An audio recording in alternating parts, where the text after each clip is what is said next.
একটি কাক বলল, জীবনে আসল দুঃখের কারণ কি? যদিও আমাদের জীবনে যে সুখ থাকে সেই সুখ শুধুমাত্র আমাদের কল্পনা। জীবনে আসল সুখ বলে তো কিছুই থাকে না।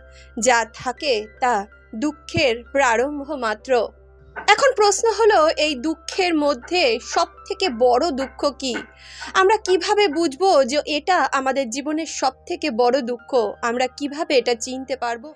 কিভাবে আমরা সেই দুঃখের থেকে নিস্তার পেতে পারবো? বন্ধুরা, যদি আপনারা এই ভিডিওটা পুরোটা দেখে নিতে পারেন, তাহলে আপনাদের জীবনের আসল দুঃখের কারণ আপনারা বুঝে যাবেন। আপনারা আমাকে বিশ্বাস করতে পারেন এবং সেই দুঃখের থেকে নিস্তার পাওয়ার কারণও আপনারা বুঝে যাবেন যে কিভাবে আপনারা ওই দুঃখ থেকে নিস্তার পেতে পারবেন। বিশ্বাস করুন, এই কাহিনী আপনাদের জীবনের সমস্ত দুঃখ সমাপ্ত করতে পারে। একবার ঈশ্বর পৃথিবীলোকে ভ্রমণ করতে আসলেন।